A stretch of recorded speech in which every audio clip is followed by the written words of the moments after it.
ሴቶችን አለባበስ ተመልክተው ወደቁ። ወጣቱ ረገፈ። ወጣቱ አጠገቡ ያለችውን ሴት ማናገር አይፈልግም። ነጠላ የለበሰችውን ሴት፣ ከቤተ ክርስቲያን የምትወጣዋን ሴት እሷን ማናገር አይፈልግም። እሷን ለትዳር መጠየቅ አይፈልግም። ከዛ ይልቅ ቆንጆ ፕሮፋይል የራሷም ላይሆን ይችላል ቆንጆ የፕሮፋይል ፎቶ ያደረገችዋን ሴት ሃይ ይላል። በዚህ ዘመን ገና ስልክን ስትከፍት ዩቲዩብ ስትገባ ጎግል ስትገባ ለወን ያቀርብለት ራቁቷን የሆነች ሴት ያቀርብለታል፣ ፎቶ ያቀርብለታል። ራቁቷን የሆነች ሴት ያንን ያያል። ቀጥሎ ከዛ ምን እንደምትፈልግ ያውቃል። ካልኩሌት ያደርጋል፣ ያሰልሃል፣ ፍላጎትን ያውቃል።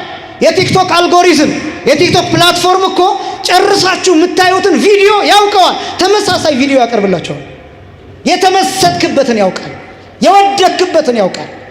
በአይምሮ የምትፈልገው ምን ማየት እንደምትፈልግ ያሰልሃል። ትታወቃለህ። ሬጂስተርድ ነህ። ጎግል ላይ ገና ሴንቴንስ ስትጀምር ሙሉውን ይጨርስልሃል። ምን ሰርች እንደምታደርግ በተደጋጋሚ ያውቃል። ጎግል ያውቃል። ስለዚህ ቆንጆ ሴት ፎቶ ያቀርብልሃል። ለአንቺም እንደዛው የምትፈልጊውን አይነት ወንድ ያቀርብልሻል። አያችሁ፣ ሰው አይምሮው እዚያ ውስጥ እንዲቀር ያደርጋል። በጣም ብዙ ሰው ሃይማኖትን ክደዋል። በዚህ ዘመን አጭር ቀሚስ ለብሰው ኦልሞስት ራቁታቸውን በመሆን ደረጃ ሆነው ጌታን ተቀበል የሚሉ ኢየሱስን ራቁታቸውን ሊሰብኩልን የሚሞክሩ የሉ። ኢየሱስን ሊሰብኩልን ራቁታቸውን የመጡ በዝሙት ሐሳብ ክርስቶስን ሊያስተዋውቁን የመጡ ወንድሜ ጌታ ይወድሃል እያሉ በሌላ ሰበብ በፍቅር ሰበብ ለትዳር በመፈለግ በሚመስል በወዳጅነት በሚመስል በጾታዊ ፍቅር በእነዚህ ነገሮች ክርስቶስን ሊሰብኩልን የሚመስሉ ሰዎች የሉ። ራቁታቸውን የሚመጡ አጭር ቀሚስ ለብሰው የሚመጡ የተለየ የሽቱ ጠረን ከሩቅ እንዲጣራ ሆነው የሚመጡ እውነት መስሎ ቀረብ ስትል እዚያው ስምጥ ብለህ እንድትቀር ማድረግ የሚችሉ ለዚህ ዓላማ የተላኩ የለም። በየመንገዱ ዋክ እያደረጉ የሚያናግሩ የመጨረሻው ይሄ ነው። ዓለም ላይ ጠቅላላ የሚሰራው አሁን በእነዚህ አይነት ስትራቴጂ ነው፣ በእነዚህ አይነት እቅድ ነው የሚሰራው። ይሄ ነው ክፉ ልማድ የሚባለው። ሰው በዚህ ክፉ ልማዱ ሲወድቅ እግዚአብሔርን ይረሳል፣ አምላኩን ይረሳል። ይቺ ቤተ ክርስቲያን ደግሞ ሁልጊዜ ከዝሙት እንድንርቅ እንድንሸሽ ስለምታስተምር ይቺ ቤተ ክርስቲያን ያኔ የአሰረችን ያስጨነቀችን ይመስልናል።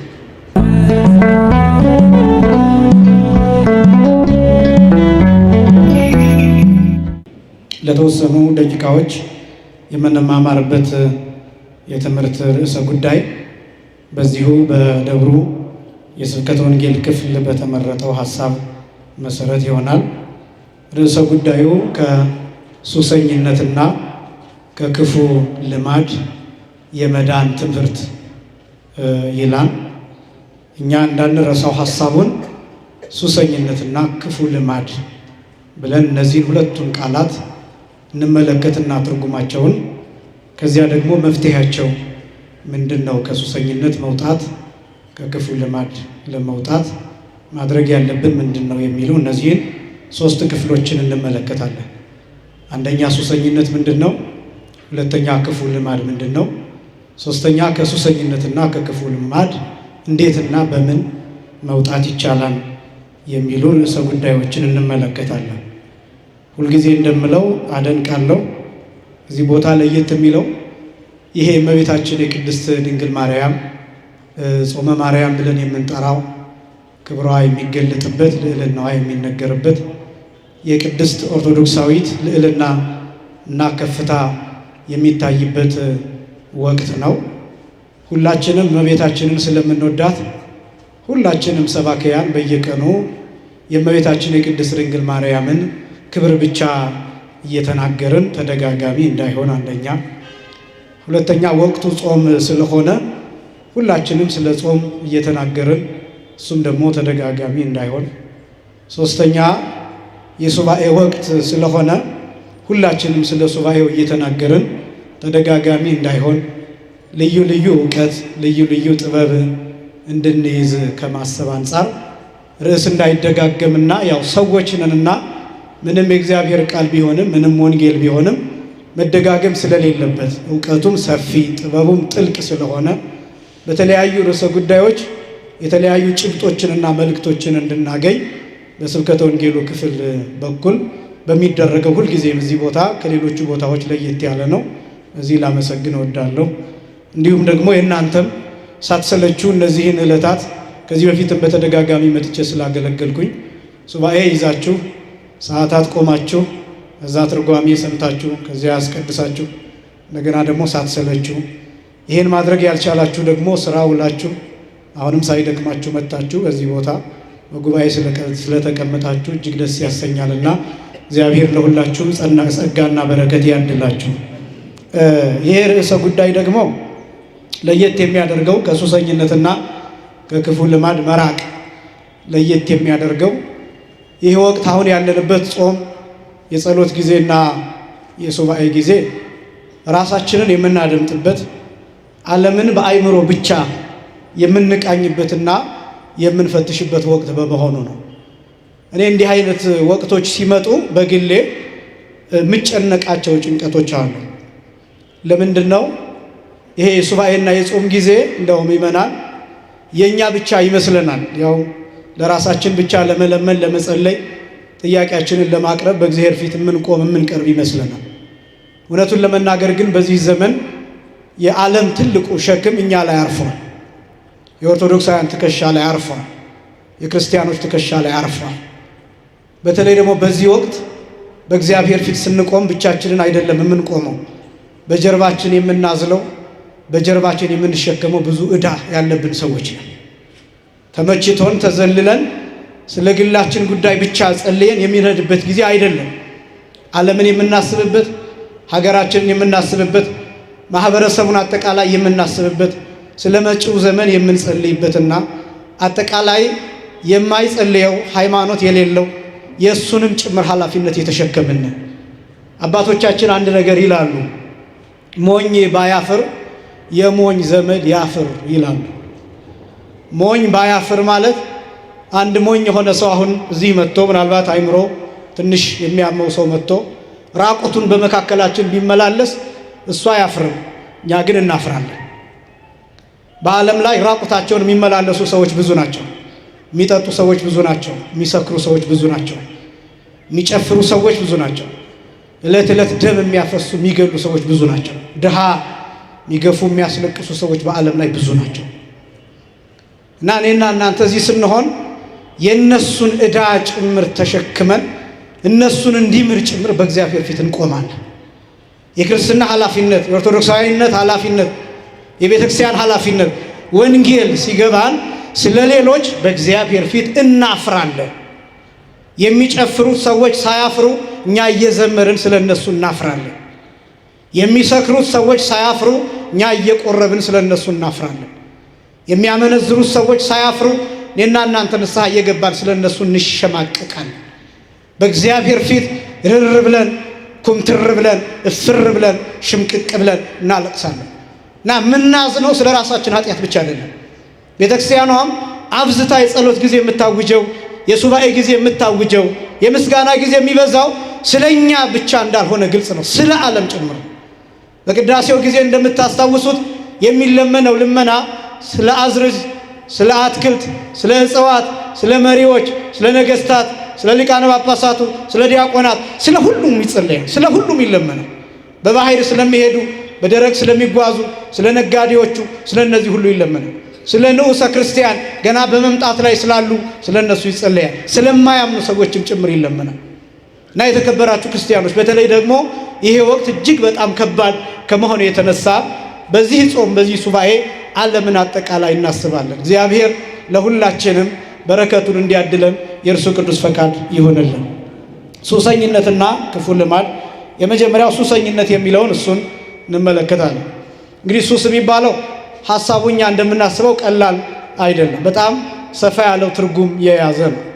ብዙዎቻችን ሱስ ሲባል ቶሎ ብለን የምናስበው ምናልባት ስለ ሲጋራ፣ ስለ ጫትና ስለ መጠጥ፣ ስለ እነዚህ ነገሮች ወይም ከዛ ውጪ ስላሉት ስለ ድራግስ ወጣቶቹ ይገባቸዋል፣ ስለ እነሱ ሊሆን ይችላል የምናስበው።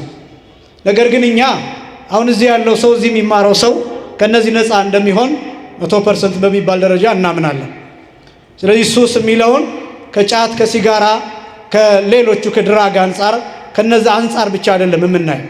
ሱስ የሚባለው አእምሮን የሚቆጣጠር መጥፎ ነገር ክሮኒክ ዲዘዝ ብለው ነው የሚጠሩት ሐኪሞቹ። ምናልባትም ከክሮሞዞም ጋር የተገናኘ ትልቅ በሽታ ሜንታል ዲስኦርደር የሆነ ወይም ደግሞ ብሬን ዲስኦርደር ያለው ወይም ደግሞ የአእምሮ መቃወስ የአእምሮ መታወክ በሽታ ያለው እንደ ስኳርና ልክ እንደ ልብ ኬዝ ሆኖ እንደ በሽታ የሚቆጠር ነው ሱስ የሚባለው። ፈረንጆቹ አዲክሽን የሚሉት በተለያየ መልክ ሊገለጥ ይችላል። ሰብስታንስ አዲክሽን ሊሆን ይችላል ወይም ቢሄቪየራል አዲክሽን ሊባል ይችላል። ሰብስታንስ አዲክሽን የሚባለው ምን በላውና ምን ጠጣው ከዚህ ጋር በተያያዘ ምን ናሸተው ሊሆን ይችላል፣ ምን ናጨሰው ሊሆን ይችላል፣ ምን ቅመው ሊሆን ይችላል። ወደ አፍ የሚገባ ወይም ደግሞ በአምስቱ የስሜት ሕዋሳቶቻችን በእነዚህ ነገሮች የምንረዳው ያ ሰብስታንስ አዲክሽን ተብሎ ሊጠራ ይችላል። ሁለተኛው ግን ቢሄቪየራል አዲክሽን የሚባለው አይምሯችን ውስጥ የሚቀመጥ ልባችን ውስጥ የሚቀመጥ የማንበላው የማንጠጣው ወደ አፋችን የማናስገባው ምናልባት በጆሮአችን ብቻ የምንሰማው በአይናችን ብቻ የምናየው በእጃችን ብቻ ምንዳስሰው ሆኖ ግን አይምሯችንን የሚቆጣጠር እሱ ሱስ ሊባል ይችላል። ምናልባት ይህንን ወደ ጥንቱ የአባቶቻችን የእናቶቻችን አኗኗር ወስደን ለምሳሌ የቡና ሱስ ይባላል። ሐሳቡ ቡና ጠጡ አጠጡ የሚል አይደለም። ነገር ግን ይሄ የቡና ሱስ የሚከሰትበት ዋና ምክንያት ቡናውን ለመጠጣት የሚያደርጉት ሴሪሞኒ ወይም ደግሞ ዝግጅት ያ አብዛኞቹን ለሱስ እንዲበቁ ያደርጋቸዋል።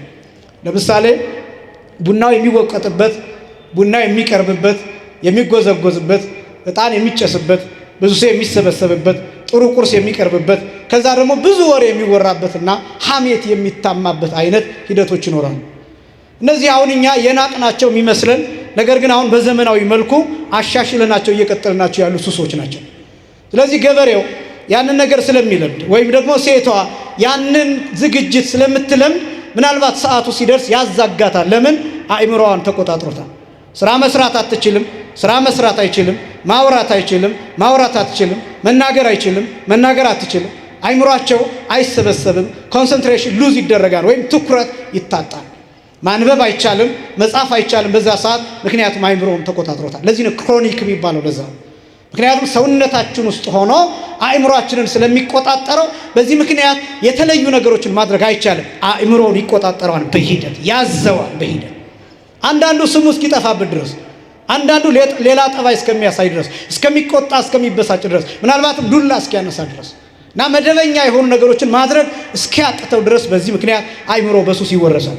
ስለዚህ ሱስ የሚባለው የመጀመሪያው የጥንቱ ማሳያ ይሄ ሊሆን ይችላል። ምናልባት እነዚህን ነገሮች አሁን ከቡና ጋር ከጫት ከሲጋራ ጋር የተያያዙት እነዚህ ትራዲሽናል ናቸው ብለን ስለምናስባቸውና ባህላዊ ናቸው ብለን ስለምናስባቸው አሁን ላይ ወዳለው በጣም የወጣቱ ሱስ ወደሱ እንምጣና ትንሽ ነገሮችን አይተን ወደ ክፉ ልማድ እንመጣለን። አሁን ያለንበት ዘመን የተከበራችሁ ክርስቲያኖች፣ በተለይ ወጣቶች ወንድሞችና እህቶች ምናልባት እንደ ጥንቱኛ ቡና አስፈልተን ቁጭ ብለን ላናማ እንችላለን።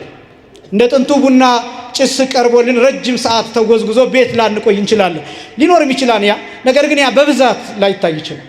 በጣም ብዙዎቻችን ግን አሁን ሱሰኛ የሆንባቸው በጣም ብዙ ዘመናዊ የመሰሉ ስልጣኔ የመሰሉ አይምሯችንን የተቆጣጠሩት በጣም ብዙ ነገሮች አሉ። ለምሳሌ ሶሻል ሚዲያ አዲክሽንን ብቻ መውሰድ እንችላለን። የማህበራዊ ሚዲያ ሱስን እሱን ብቻ መውሰድ እንችላለን። በጣም ብዙ ሰው በስልኩ ሱስ የተያዘ ነው። እነዚህ የሱባኤ ጊዜያት፣ እነዚህ የጸሎት ጊዜያት፣ እነዚህ የምስጋና ጊዜያት ዋናው ዓላማ ከዚህ ሱስ ሰዎችን ማላቀቅ ነው። በዚህ መልኩ ተረዱት ወጣቶች። ለምሳሌ አሁን የምስጋናውን ጊዜ አይተሰውላችሁት ከሆነ አሁን የጉባኤ ሰዓት ነው። ከተወሰኑ ሰዓታት በኋላ ይደወልና ሰዓታት ይቆማል። ከዛ በኋላ ኪዳን ይደርስና የስብሐተ ነግህ አገልግሎት ይቀጥላል። ነገ ቅዳሜ ስለሆነ ጠዋት ይቀደሳል። ከዛ ትርጓሜ እንሰማለን። ከዛ ደግሞ ማታ ጉባኤ ይቀጥላል። ከሰኞ እስከ ዓርብ ያሉትን ብትመለከቱ ሰዓታት ይቆማል። ጠዋት ላይ ኪዳን ደርሶ ትርጓሜው ይቀጥላል። እንደየቦታው ሊለያይ ይችላል። ከዛ ስብሐተ ነግህ ይቆማል። ከዛ ቅዳሴ ይቀደሳል። ከዛ እንደገና ማታ ኦልሞስት 24 ሰዓት ይሞላል።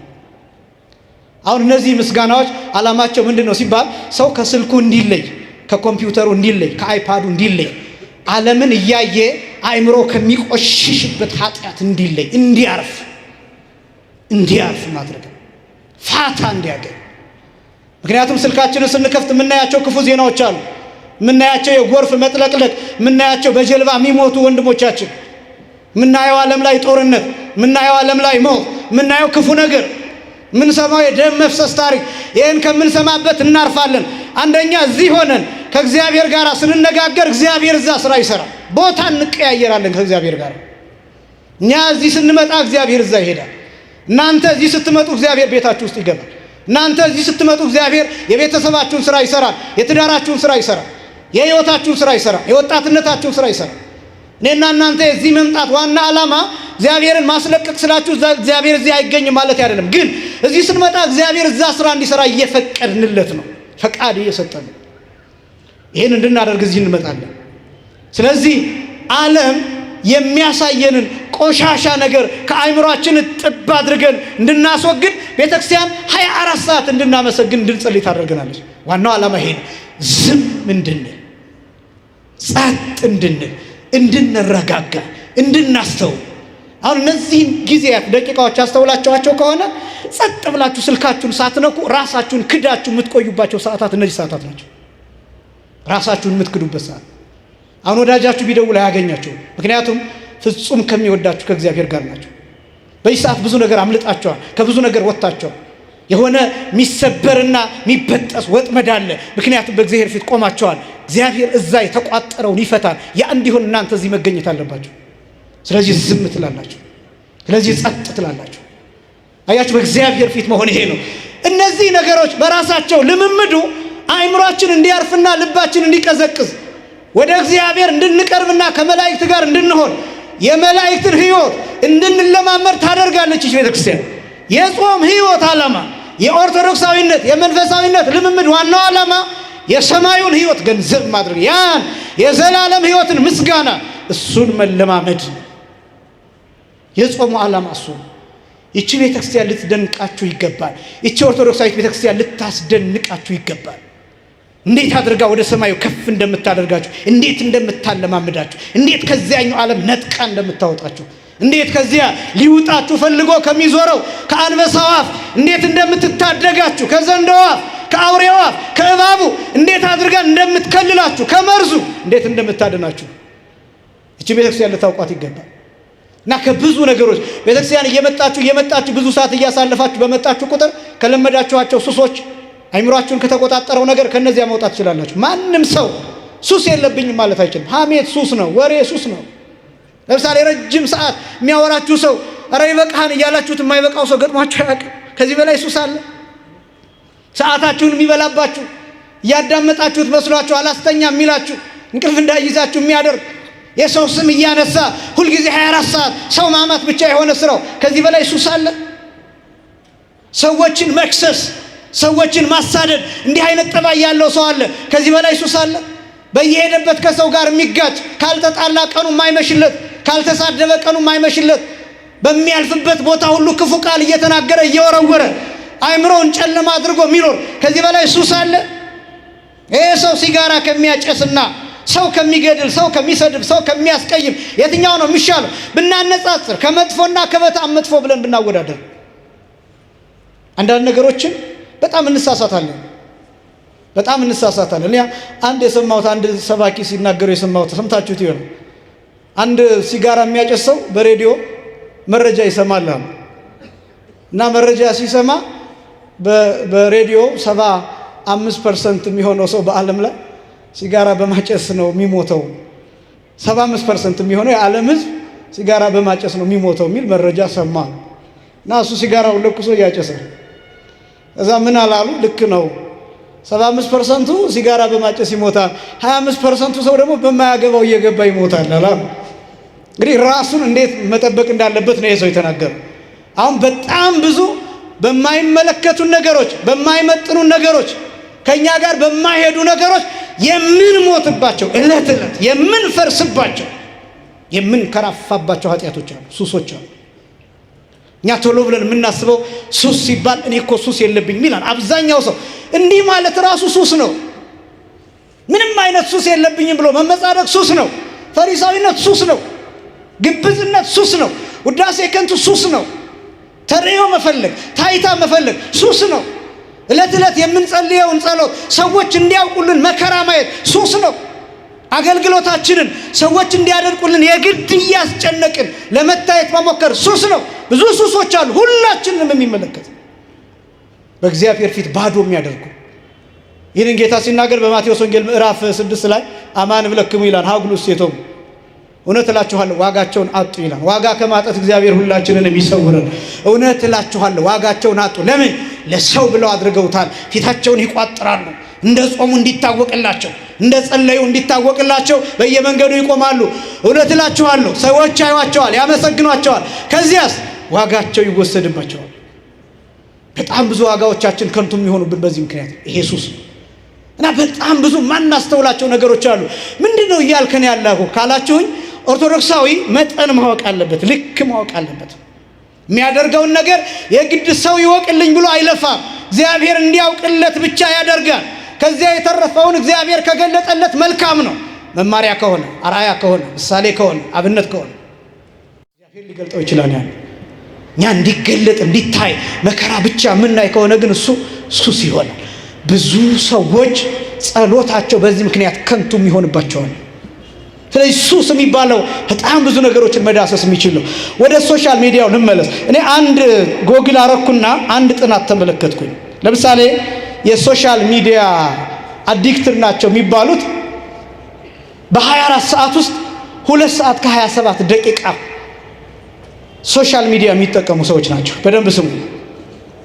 በ24 ሰዓት ውስጥ 2 ሰዓት ከ27 ደቂቃ በአቨሬጅ ከ24 ሰዓት ውስጥ እንደው 27 ደቂቃ የሚለውን እንተወውና 2 ሰዓት ብቻ የሚለውን እንውሰድ።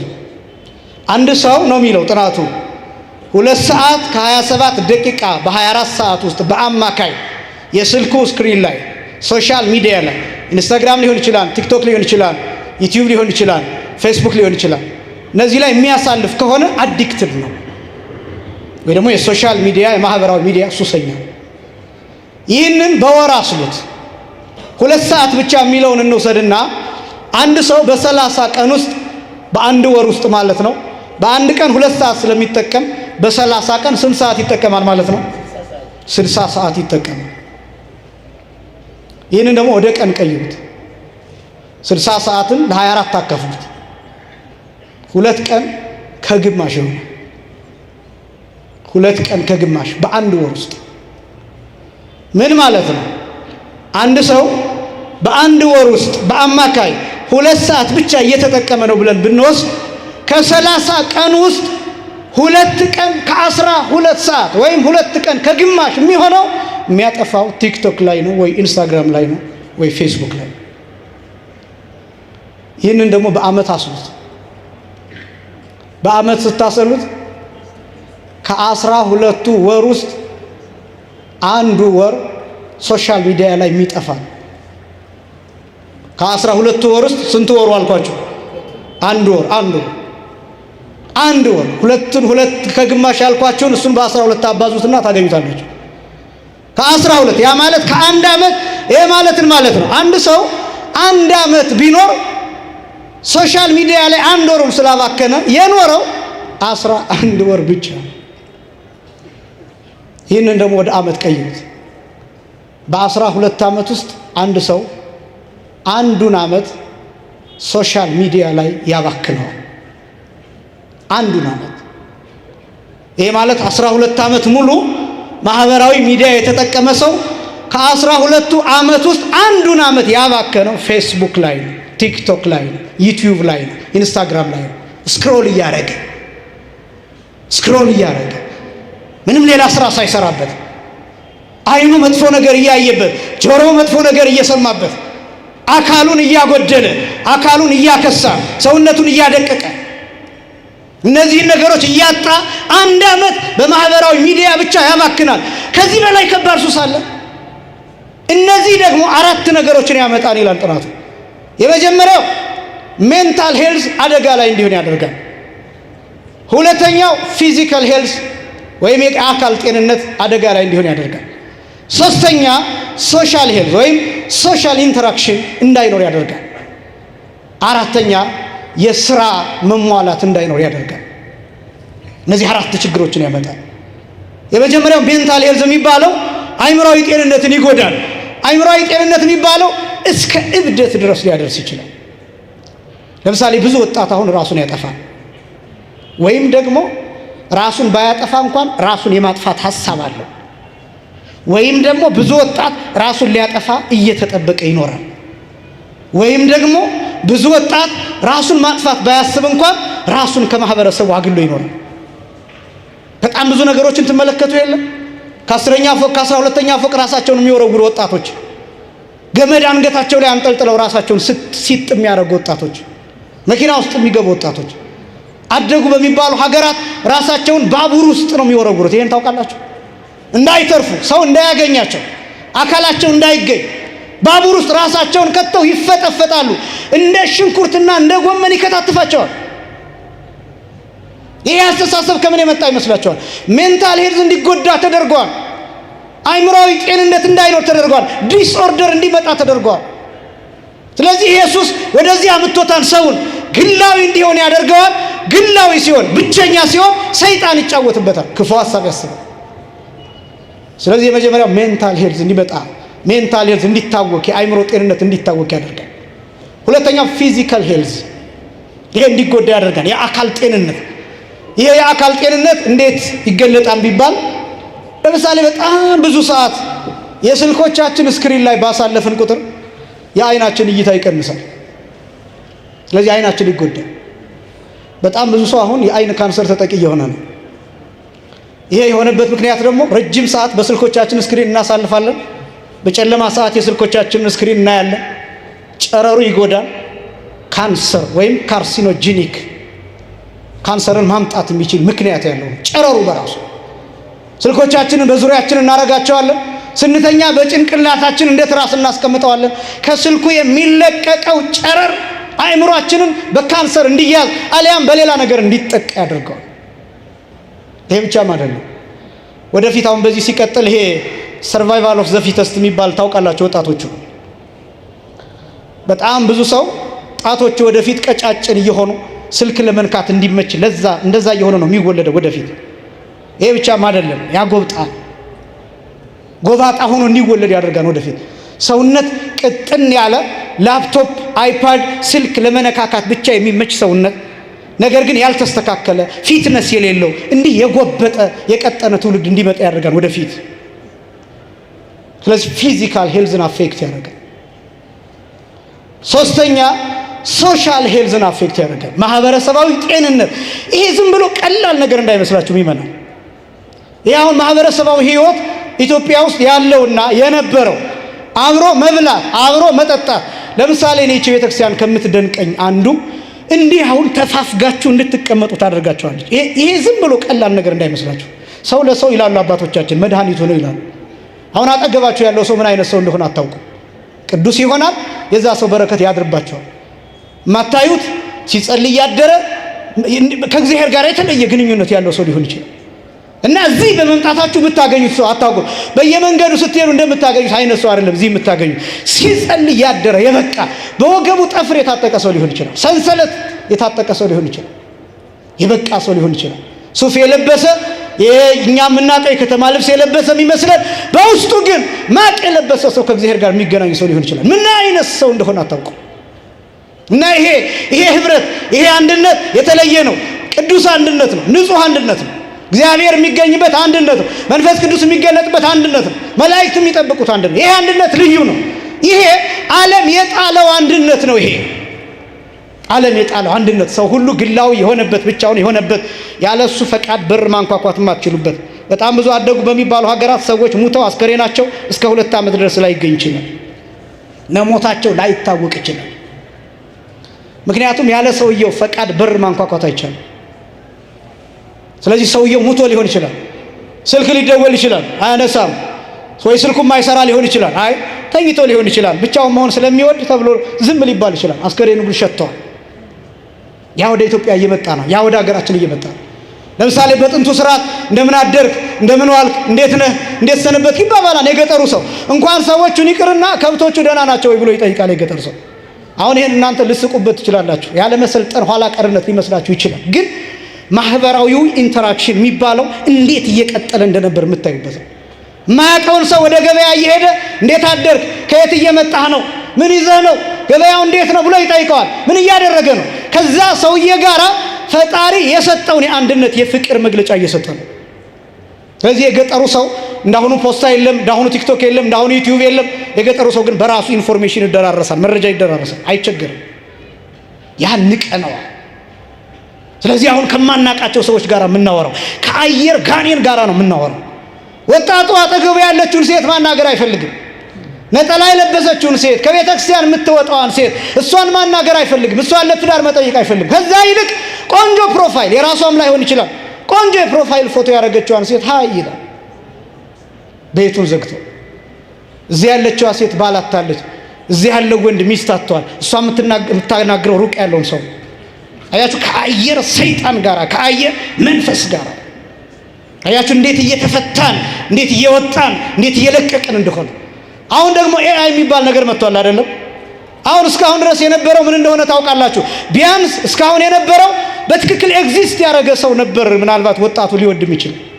ለምሳሌ ፊልም ሰሪዎችን አይቶ አንዲት ቆንጆ የሆነ ተዋናይት ወይም አክትረስ ሊወድ ይችላል አንድ ሰው። ወይም አንዲት ሴት አንድ ቆንጆ የሆነ አክትረስ ልትወድ ትችላለች፣ ተዋናይ ልትወድ ትችላለች።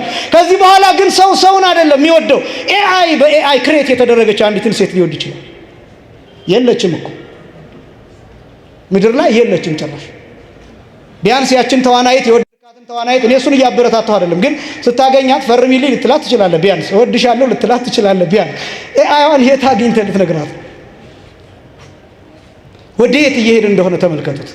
ዘመኑን እውነት ሰልጥናችሁ ከሆነ ዘመናውያን ሁናችሁ ከሆነ ይሄ ዓለም ወዴት እየሄደ እንደሆነ ተረዱት። ምን እያደረገ ነው? ባጭሩ ይሄ ሶሻል የሚባለው ኢንተራክሽን ማህበራዊ የሚባለው ግንኙነት ጠቅላላ ዜሮ እንዲሆን ይፈልጋል።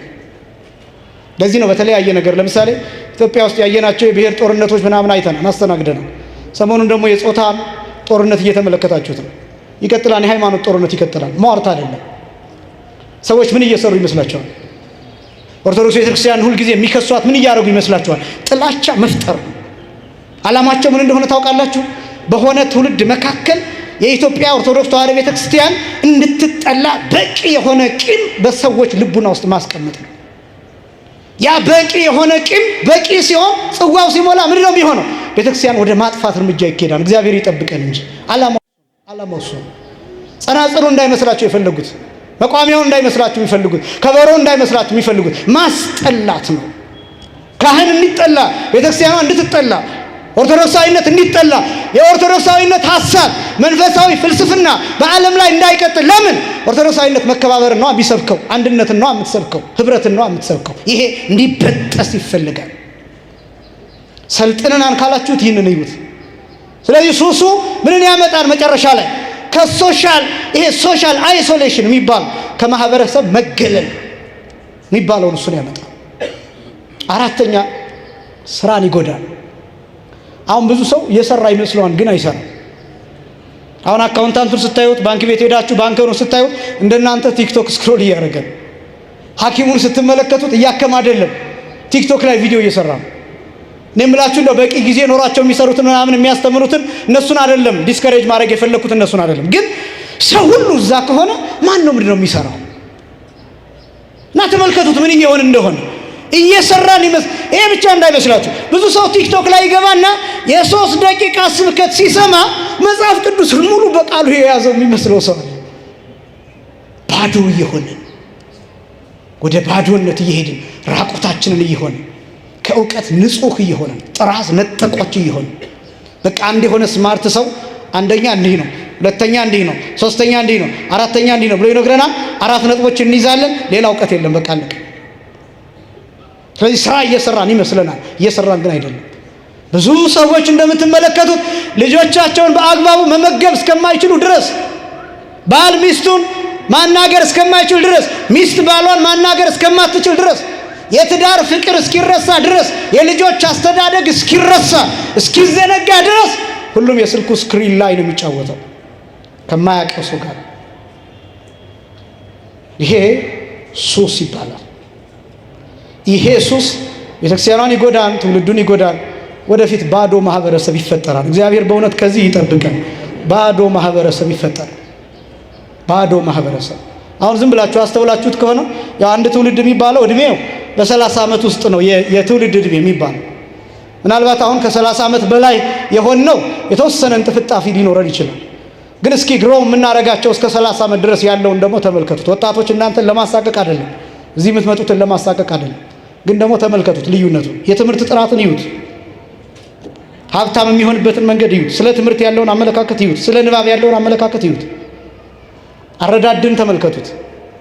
ምን ያህል ዲፕ የሆነ ኮንሰፕት አለው በትምህርቱ ጉዳይ ላይ። በሌላው ተመልከቱ። በጥንቱ ጊዜ የተማሩት በጥንቱ ከሪኩለም የተማሩት አባቶች በሁሉም ጉዳይ ላይ ጀነራል የሚባል እውቀት አላቸው፣ ጀነራል ኖሌጅ አላቸው። የአሁኑ ወጣትስ አንድ ነገር ይይዛል፣ እሱንም ደግሞ ከቻት ጂፒቲ ይሰራል። 20% ቻት ጂፒቲ ይፈቀድለታል፣ ቴሲስ በዛ ይሰራል። እዛ እሱ አያውቀውም ሲጠየቅ። ስለዚህ ወዴት እየሄድን እንደሆነ ተመልከቱ። ገለባ የሆነ ትውልድ ወደ ማፍራት እየሄድን ነው። እስካሁን ድረስ ይህንን የጠበቀችው ይህች ቤተክርስቲያን ብቻ ናት። ለምሳሌ አሁን ቅዳሴ የሚቀድስ አንድ ቄስ ጎግል እያደረገ መቀደስ ይችላል? ካልያዛት አይሆንም። አሐዱ አብ ቅዱስን በኤርፎን እየሰማ ማለት ይችላል? በዚያ ሰዓት ካልያዛት አይሆንም። አያችሁ፣ የቤተ ክርስቲያን ትምህርት መርጌታው ምናልባት ከዚህ አስቀድሞ ተመልክቶ ሊገባ ይችላል። ግን ማህሌት ቁሞ ሌላ ነገር አይመለከትም። ተማሪው እያየ ሊፈተን ይችላል፣ ጎግል እያደረገ ሊፈተን ይችላል። የቤተ ክርስቲያን ትምህርት ግን በቃል ይወሰናል። መስፈርቱም ከባድ ነው። እቺ ቤተ ክርስቲያን ዕውቀትን ጭምር ጥበብን ጭምር ጠብቃ የምትኖር ነው። ስለዚህ የሆነ ገለባ የሆነ ትውልድ እንዳይፈጠር እቺ ቤተ ክርስቲያን ታስተምራለች። ሱስ የሚባለው ይሄ ክፉ ልማድ የሚለውን ደግሞ በጥቂቱ ላሳይ። እግዚአብሔር ሁላችንንም ከሱስ ይጠብቀን። ባጭሩ ይሄ ስልኮቻችንን እንዴት መጠቀም እንዳለብን እያልኩ ያለሁት ግን ስልክ መጠቀም ላፕቶፕ መጠቀም ምናምን እነዚህ ነገሮች ኃጢአት ነው እያልኩኝ አይደለም። በአግባቡ ስራ በምንሰራበት ወሳኝ በሆነ ጉዳይ ላይ አንጠቀምም ማለት አይደለም። ግን ለምን ጉዳይ ነው የምናውለው? ምንድነው የምንሰራበት? ምን ያህል ሰዓት ነው እዚያ የምንቆየው? እነዚህ ነገሮች ማሰብ ያስፈልጋል። እውነቱን ለመናገር ከዚህ በላይ ማለት በጣም ብዙ ይቻላል፣ በጣም ብዙ ይቻላል። ይሄ እግዚአብሔርን ያስረሳበት ዘመን ከባድ ነው። በተለይ ማታ ስልካችን ነው የሚያስተኛን፣ ጠዋትም ደግሞ ስልካችን ነው የሚቀሰቅሰን። በዛ ላይ ደግሞ አሁን ስልካችን የራሳችን ይመስለናል እንጂ እኔ መጽሐፍ ቅዱስ እያነበብኩበት ነው አሁን። ነገር ግን ስልኩ የራሳችን ይመስለናል እንጂ ስክሪኑን ሼር አድርገው የሚጠቀሙት ሌሎች ናቸው። ለምሳሌ ዩቲዩብ ላይ ቪዲዮ ስታዩ አድስ አለ፣ ማስታወቂያ አለ። ያ ለተወሰኑ ደቂቃዎች ወይም ለተወሰኑ ሰከንዶች አስገድዷችሁ ይታያል። አስገድዷችሁ ምን እያደረገ መሰላችሁ? የእናንተን ስክሪን ተጠቅሞ ለእናንተ የኃጢአት መልእክት እያስተላለፈ ነው። ስለዚህ ስልኩ የእናንተ አይደለም። ሌላ የተከራየው ሰው አለ፣ ሌላ የተኮናተረው ሰው አለ። ቴሌቪዥኖቻችሁን ዩቲዩብ ስትከፍቱበት እናንተ ብቻ አይደላችሁ የምትፈልጉትን የምትፈልጉትን ቪዲዮ ስትጠይቁ ለምትፈልጉት ቪዲዮ ማስታወቂያ ከፍላችሁ ነው የምታዩት። ያን ማስታወቂያ ግን ኃጢአትም ይሁን ምንም ይሁን ተገዳችሁ ለ4 ሰከንዶች ታዩታላችሁ። ለ4 ሰከንዶች። ምናልባት እንደዛ አይነት ማስታወቂያ እንዳይመጣ ደግሞ ከፈለጋችሁ በሺህ ምናምን የሚቆጠር ገንዘብ ልትከፍሉ ትችላላችሁ። ይሄን አስተውላችሁ ታውቃላችሁ? ስልኮቻችሁ ሌሎች ተከራይተው ይጠቀሙበታል። ስለዚህ አንዳንድ ጊዜ በደንብ ከሰለጠንን ዘመናውያን ከሆንን ምን ውስጥ ነን ያለ ነው ብሎ መጠየቅ ያስፈልጋል። እነዚህ ነገሮች አይምሯችንን እየጎዱት ሱስ የሚባለው ይሄ ነው። እግዚአብሔር ሁላችንንም ከዚህ እንድንወጣ እርሱን እንድናመልከው ይርዳል። ሁለተኛው ክፉ ልማድ። ክፉ ልማድ ይሄም በጣም ሰፊ ሀሳብ ነው ይመናል። በጣም ሰፊ ሀሳብ። ልማድ የሚባለው በተደጋጋሚ ነገር የተደረገ አንዳንድ ጊዜ ጥሩ መስሎን ግን ክፉ የሆነ እንደ ሱሱ አይምሯችንን የተቆጣጠረው። ሱሱ ለየት የሚለው በየግላችን ሊሆን ይችላል። ልማድ ግን የሚባለው ማህበረሰባዊም ጭምር ነው። ማህበረሰባዊ ልማድ እንደ ህዝብ የተቀበልነው፣ እንደ ትውልድ የተቀበልነው፣ እንደ ማህበረሰብ የተቀበልነው ሊሆን ይችላል ክፉ ልማድ። እኔ አንድ ምሳሌ ብቻ ላሳያችሁና በዚህ ይዘጋሉ። ታሪኩ በደንብ ማሳያ ስለሆነ ኦሪት ዘኍልቍ ምዕራፍ 23፣ 24፣ 25 እነዚህን ስትመለከቱ ታገኙታላችሁ። ታሪኩን ባጭሩ ብቻ ነግራችኋል። እስራኤላውያን አንድ ክፉ ልማድ ነበራቸው። ክፉ ልማድ ነበራቸው። ይሄ የእስራኤላውያን ክፉ ልማድ ምንድን ነው? መወዛወዝ ነው። ወዲያና ወዲህ ማለት አንድ ጊዜ ዘፋኝ መሆን፣ ሌላ ጊዜ ዘማሪ መሆን፣ እዚህ ሲመጡ መንፈሳውያን መሆን፣ ልክ ከዛ ሲወጡ ደግሞ ሌላ ሰው መሆን። እስራኤላውያን እንደዛ ጠባያቸው። ብዙ ጊዜ ላለው የኛ ጠባይ የኢትዮጵያውያን ጠባይ ከፈሪሳውያን ከአይሁዳውያን አጠቃላይ ከእስራኤላውያን ጋር ተመሳሳይነት አለ። ግብዝነት ይበዛበታል፣ ማስመሰል ይበዛበታል። ከላይ የሚታዩ ነገሮች ሰው የሚያየው እነዚህ ነገሮች ይበዙበታል። ልብስ ይበዛበታል፣ ወርቅ ነገር ይበዛበታል፣ ጌጥ ይበዛበታል። ከዛ ውስጡ ሲገባ ደግሞ በጣም ከባድ ጥያቄ ያለበት ይሆን እና አንዳንዱን ነገር መሸፈን የምንፈልገው በልብስ ሊሆን ይችላል፣ በሌላ ነገር ሊሆን ይችላል፣ በጌጣጌጥ በሚያብለጨልጭ በእነዚህ ነገሮች መሸፈን ልንፈልግ እንችላለን። ነገር ግን ልክ ጌታ ሲመጣ እንዳጋለጠው ያን ጊዜ እስራኤላውያን በጣም ብዙ አይነት ክፉ ልማድ ነበረባቸው። አንዱ አመንዝራነት ነው። ሁለተኛው ጣዖት አምልኮ ነው የእስራኤላውያን ልማድ። ሶስተኛ ደግሞ አለመጽናት ነው። እነዚህ 3 ክፉ ልማዶች ነበሯቸው እና በለዓም እንዲረግምለት የሴፎር ልጅ ባላቅ በለዓምን ከፍልሃለሁ፣ የምትፈልገውን ወርቅ ብር እሰጥሃለሁ፣ ናና የእስራኤልን ሕዝብ ርገምልኝ ብሎ ጠየቀ እና ይሄ ሰው መጣ። ያው ብዙ ታሪክ አለው፣ ባጭሩ ለማሳጠር መጣና ለመራገም ሞከረ። ነገር ግን የእግዚአብሔር መልአክ እየጠበቃቸው እርግማኑ ሳያርፍበት ቀር። እሱ ብቻ ሳይሆን ምንተ እረግም ዘእግዚአብሔር ይረገመ ወምንተ እጼል ዘእግዚአብሔር ይጻአል። እግዚአብሔር ያልረገመውን ሕዝብ እኔ እንዴት አድርጌ እረግማለሁ? እግዚአብሔር የባረከውን ሕዝብ እኔ እንዴት አድርጌ እረግማለሁ? እግዚአብሔር ያልተጣላውን ሕዝብ እኔ እንዴት አድርጌ እጣላለሁ እያለ መስዋዕት እየተሰዋ በለዓም ግን የእርግማን ቃል ማውጣት አቃተው እና እግዚአብሔር ከለከለ። ከዛ ግን በለዓም አንድ ነገር አደረገ። የሕዝቡን ስነ ልብና እኔ ያውቃለሁ አለ እና ባላቅን እንዲቀመጥ አደረገና አንድ ምክር ነገር። ያ ምክር ምንድን ነው? እስራኤል 3 ችግሮች አሉባቸው። አንደኛው አመንዝራነት ወይም ዘማዊነት ነው። ሁለተኛው አምላካቸውን መተው ጣዖት ማምለክ ነው። ሶስተኛው ደግሞ አለመጽናት፣ አለመታመን እስከ መጨረሻው። እነዚህ 3 ችግሮች አሉባቸው። እነዚህን 3 ችግሮች ስላሉባቸው እነዚህን ኃጢአቶች የሚሰሩበትን ነገር ካደረክ ራሱ እግዚአብሔር ሕዝቡን ያጠፋልሃል። ስለዚህ ይሄን አድርጋ። ምን ላድርጋ? ቆንጆ ቆንጆ ሴቶች መረጥና እነሱን ጥሩ ጥሩ ልብስ አልብሰህ ጥሩ ሽቱ እንዲቀባ አድርገህ ጣዖት በአገልግል ከስጋ ጋራ እንዲሸከሙ አድርገህ በእስራኤል ወንዶች መካከል እንዲያልፉ አድርግ። ቆንጆ ቆንጆ ሴቶችን መርጠሃል። በጣም መልካም ምክር ነው። ይህን ማድረግ በጣም ቀላል። ስለዚህ ሴቶችን መርጣለህ፣ ይህን አደርጋለሁ። እሺ ይሁን አለ። ሴቶችን መረጠ። ቆነጃጅት የሚባሉ መልካቸው የሚያምር ቁመናቸው የሚያምር በተለያየ አይነት የፀጉር አሰራር ስታይል የሚሰሩ የተለየ ልብስ የሚለብሱ የሽቷቸው ሽታ ገና ከሩቅ የሚጣራ አድርጎ የሚያማልሉ ሴቶችን መርጦ በእስራኤል ወንዶች መካከል ላካቸው። የእስራኤላውያን ወንዶች ሴቶቹን አዩአቸው፣ ያምራሉ፣ ቆንጆዎች ናቸው። የሽቷቸው ጠረን ከሩቅ ይጣራል። ያን ጊዜ ልባቸውን ሳቱ፣ አይምሯቸውን ረሱ፣ እግዚአብሔርን ተው። ለምን እናናገራቸው ማለት ወሰኑ። ሄዱና ሴቶቹን አናገሯቸው። መተኛት እንፈልጋለን ከእናንተ ጋር አሏቸው። አይ መጀመሪያ ከኛ ጋር ከመተኛታችሁ በፊት የምታደርጉት ቅድመ ሁኔታ አለ አሏቸው። ምንድን ነው አሏቸው። መጀመሪያ ይሄን ስጋ ትበላላችሁ አሏቸው። ለጣዖት የተሰዋ ስጋ። ሁለተኛ ለዚህ ጣዖት ትሰግዳላችሁ አሏቸው።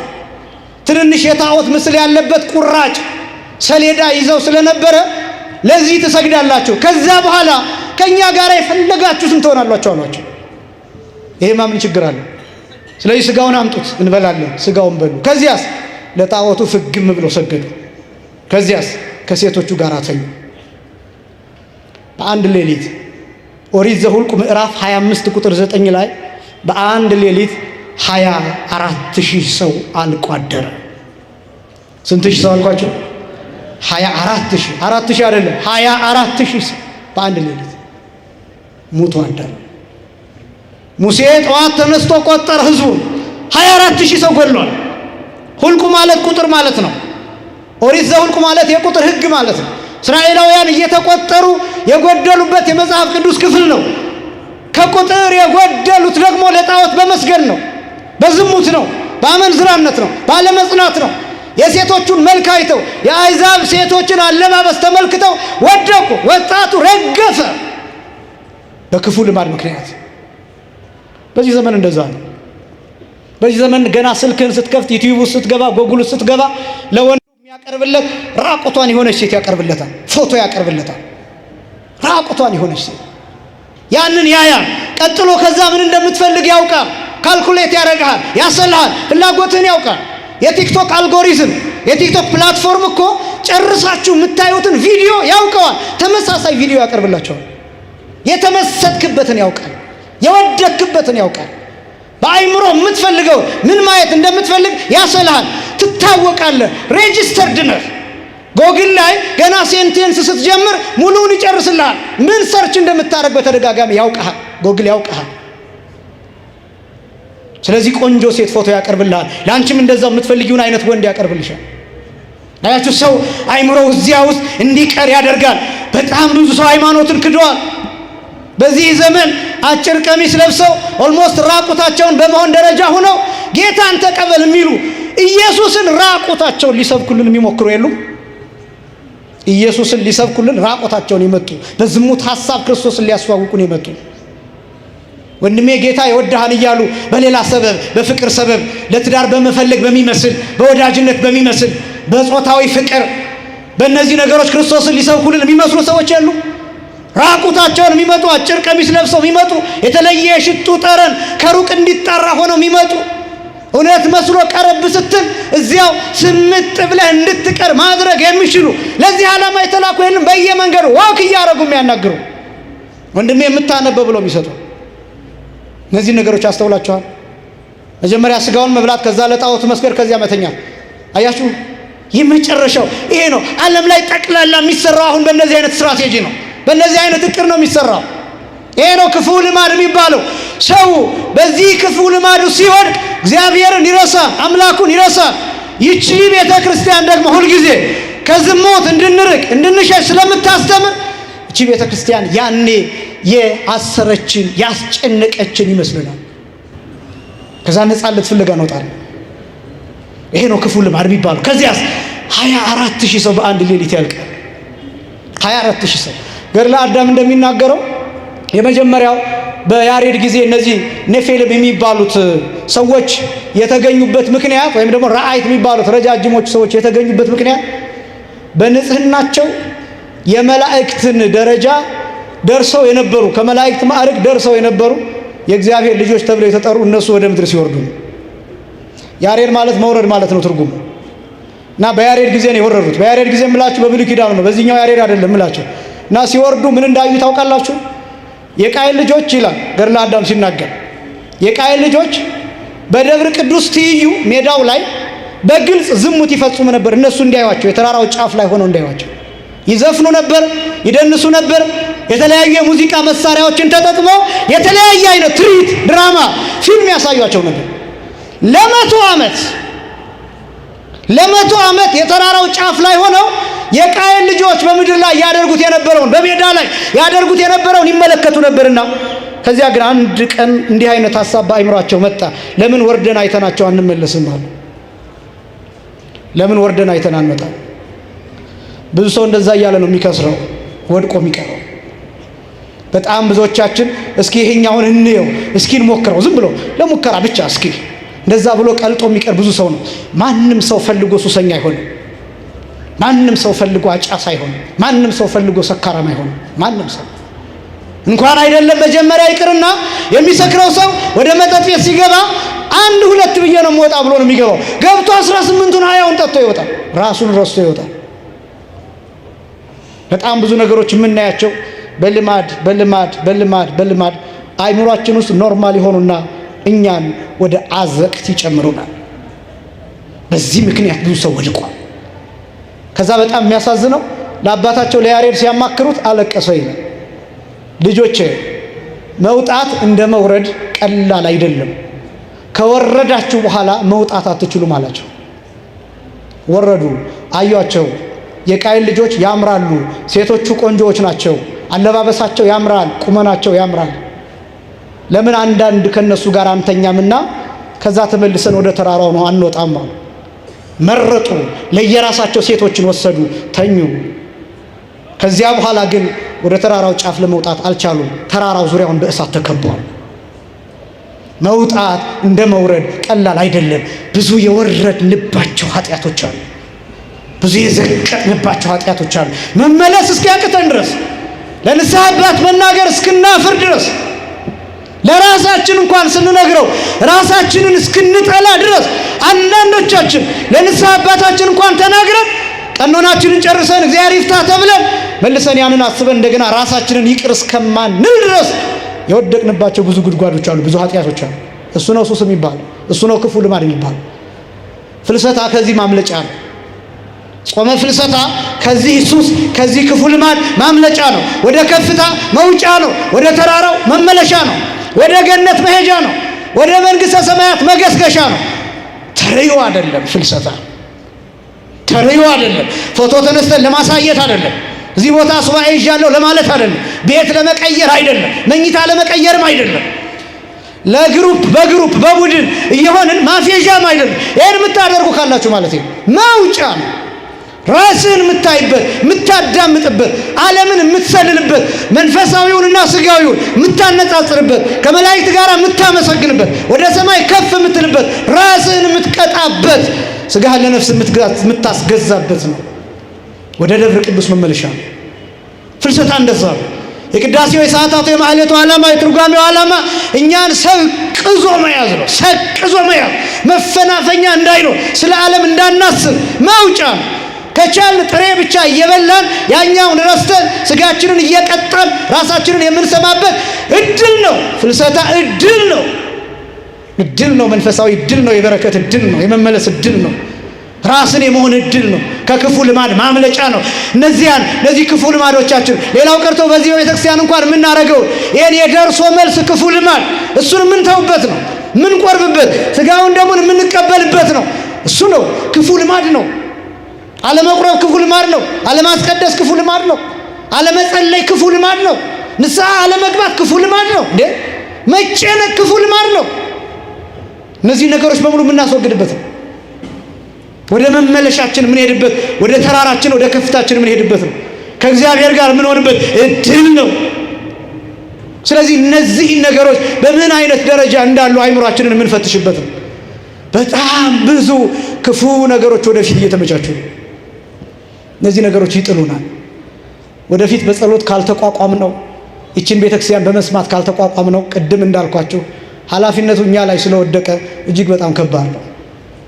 የትውልድ ኃላፊነት እኛ ላይ ነው። ይሄ ሁልጊዜ ላለሁ ሌላው ቀርቶ ወጣቶች ወንድሞቼና እህቶቼ ወንድና ሴትን የማጋባት ኃላፊነት ቤተክርስቲያን ላይ ብቻ ወድቋል። በደንብ ስሙኝ። ወንድና ሴትን የማጋባት ኃላፊነት ቤተክርስቲያን ላይ ወድቋል።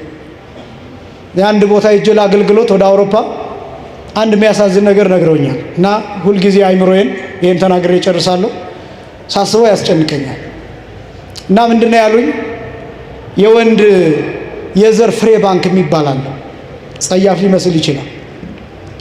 ልክ የደም ባንክ እንደሚባል ቀይ መስቀል እንደሚሰራ ልክ እንደዛ የወንድ የዘር ፍሬ ባንክ አለ። እና እዛ ሀገር ያሉ ሴቶች ማግባትና የማይፈልጉ ከሆነና ወንድ የሚጠሉ ከሆነ እና ደግሞ ልጅ የሚፈልጉ ከሆነ ከፍለው ከወንድ የዘር ፍሬ ባንክ በላቦራቶሪ መልክ ይሰጣቸውና ቴክኒካሊ በሐኪሞቹ እርዳታ እንዲጸንሱ ይደረጋል። ስለዚህ ልጅ ይወልዳሉ፣ ያሳድጋሉ። ባልየው ማን እንደሆነ አይታወቅም፣ አባትየው ማን እንደሆነ አይታወቅም። ይሄ ልጅ አባቱን አያውቅም፣ እናቱን ብቻ ነው የሚያውቅ። ይሄ ልጅ ሲነገረው ወንድ እንዲጠላ ተደርጎ ነው የሚያድገው። አባት የሚባል ከነጭራሹ የለም ተብሎ ነው የሚያድገው። ማለት ይሄ የወንድ አባትነት ዝም ብሎ ነው፣ አያስፈልግም። ዋናው እናት ነው፣ ዋናው ሴት ናት ተብሎ ነው የሚያድገው። ስለዚህ ይሄ ልጅ ሴት እያደነቀ ነው የሚያድገው። ይሄ ብቻም አይደለም፣ የሆነ እድሜ ላይ 12 ዓመት ምናምን ሲሆነው ጾታውን እንዲመርጥ እድል አለ። ሴት መሆን ከፈለገ ሴት መሆን ይችላል። ወንድ ሆኖ መቀጠልም ከፈለገ ወንድ ሆኖ መቀጠል ይችላል። በነገራችን ላይ ይሄን ከአራተኛ ከአምስተኛ ክፍል ጀምሮ በካሪኩለም ደረጃ ያስተምሯቸዋል። ለምሳሌ አፕል ያቀርቡላቸዋል፣ ወይ አፕል ወይ ብርጭቆ ያቀርቡላቸውና ይሄ ብርጭቆ ወንድ ነው ሴት ነው ብለው ይጠይቃቸዋል። አይ ወንድም አይደለም ሴትም አይደለም ይሏቸዋል። ስለዚህ አንተ ወንድም አይደለም ሴትም አይደለም የምትወስነው 12 ዓመት ሲሞላ ነው ብለው ያስተምሯቸዋል። ወዴት እንደሚወስዷቸው ተመልከቱ። በጣም ግን አሳዛኙ ደግሞ እንገራቸው፣ ይሄ የወንድ የዘር ፍሬ ባንክ የሚከማችበት ቦታ ወንዱ የዘር ፍሬውን ሲሰጥ ፕሮፋይሉ ተደብቆ ነው፣ ማን እንደሆነ እንዳይታወቅ ለማንም እንዳይነገር ተደብቆ ነው። ስለዚህ እቺ ሴት የተቀበለችው ዘር የአባቷ ሊሆን ይችላል፣ የወንድሟ ሊሆን ይችላል። ምክንያቱም ወይ አባቷ ወይ ወንድሟ ተደብቆ የዘር ፍሬ ለባንኩ ሰጥቷል። ፕሮፋይሉ ስላልተነገራት ወንድሟ ይሁን አባቷ ይሁን አታውቀው። ይሄ ልጅ በተመሳሳይ የእናቱ አባት ልጅ ሆኖ ሊሆን ይችላል፣ የእናቱ ወንድም ልጅ ሆኖ ሊሆን ይችላል። አያችሁ፣ ወፍ ዘራሽ መሆን አያችሁ። አሁን ይሄ ተለመደ፣ በጣም ኖርማል ሆነና አሁን ወዴት ነው? አንድ መጽሐፍ ሳነብ በፈረንጆቹ አቆጣጠር 2035 ላይ ከ10 ዓመት በኋላ ሰዎች ሁሉ ከፈለጉ የሮቦት ሚስት እንዲኖራቸው ያ ማለት አሁን ወንድ የሚፈልጋት አይነት ሴት ትኖራለች አይደለም? ቆንጆ፣ ጸጉሯ የሚያምር፣ ቁመናዋ ቀይ ምናምን ጠይም፣ እንደዚህ እያለ የሚመርጥ ሰው ይኖራል። በዲዛይን ታሰራለህ ማለት ነው። ያኔ ዲዛይን ትሰጣለህ፣ ትሰራላለች፣ ትመጣለች። እንደ ሚስት ታወራለች፣ እንደ ሚስት ትበላለች፣ እንደ ሚስት ትጠጣለች፣ እንደ ሚስት ታጫውታለች። በጣም ከረበሸችህ ሪሞት አለ። ሪሞቱን መጫን ነው፣ ኦፍ ማድረግ ይቻላል። ዝም ማሰብ። አሁን የጭቅጭቅ የሰለቸው ሰው በትዳሩ እንደዚህማ ካለ ሊል ይችላል። ግን ተመልከቱት ወዴት እየተሄደ እንደሆነ ተመልከቱት። ጊዜው ዘመኑን ወጣቶች ወንድሞቻችን እህቶቻችን ተረዱት። አታውቁትም አይደለም፣ እንዳው ጥቆማ ለመስጠት ነው። እውነት ለመናገር ከኔ በላይ ያነባችሁ ይሆናል ታውቁታላችሁና ይሄ ወዴት ዓላማ ወዴት ነው ሲባል የዓለም ቁጥር 8 ቢሊዮን ህዝብ እንዲቀንስ ይፈልጋል። በበሽታ ተሞክሯን አልሆነም፣ በጦርነት ተሞክሯን አልሆነም፣ በብዙ መልኩ ተሞክሯን አልሆነም። እነዚህ ኮንትራሴፕቲቭ ሜቶዶች የወሊድ መከላከያዎች አሉ አይደል? ለአፍሪካ የሚሰጡ ሌላ ዓለም ላይ የማይታወቁ እነዚህ ነገሮች በሙሉ የህዝብ መቀነሻ መንገዶች ናቸው። መጨረሻ ላይ ሰዎችን በሮቦትና ስማርት ናቸው በሚባሉ ባለሀብቶች ዓለምን መተካት ነው። ውድድሩ ወደ ጨረቃ መሄድ፣ ወደ ስፔስ መሄድ፣ ይሄን ማድረግ የሚችሉ ሰዎች ዓለም ላይ ኤግዚስት እንዲያደርጉ ማድረግ ነው። የአፍሪካ ህዝብ እንደ በግ፣ እንደ እንስሳ፣ እንደ ከብት ነው የሚቆጠረው። ክብራችሁን ወቁት። እንደ ሰው አይቆጥሩንም። ይሄን ታውቃላችሁ? እንደ ሰው አይቆጥሩ። ስማርት ጂን ይጎላቸዋል ነው የሚሉን። ኢንቴሊጀንስ ይጎላቸዋል ነው ምንባለው። በጣም እኮ የራሳችንን እንኳን ማናቅ ይሄን ወቁት። ግን የነሱ ስልጣኔ የመጣውን ዝም ብለን እየጋፈፍን ከቤተክርስቲያን እየራቅን ክብር የምትሰጠንን ቤተክርስቲያን እየናቅን ለብዙ ውርደት የተዳረግነው በራሳችን ነው። ይሄ ክፉ ልማድ ነው። ይሄ ሱስ ነው። ከዚህ እናምልጥ። አምላካችን እግዚአብሔር ከክፉ ሱስ ከክፉ ልማድ እንድንወጣ አምላካችን እግዚአብሔር ይርዳል። ይህንን ጾም ለበረከት ያድርግልን። ትውልዳችንን እግዚአብሔር ይጠብቅልን። በቤተክርስቲያን በተዋህዶ ሃይማኖት ጸንተን እስከ መጨረሻው እንድንኖር ይርዳል። ያስተማረን የአባቶቻችን አምላክ እግዚአብሔር ይክበር ይመስገን። ወስብሐት ለእግዚአብሔር።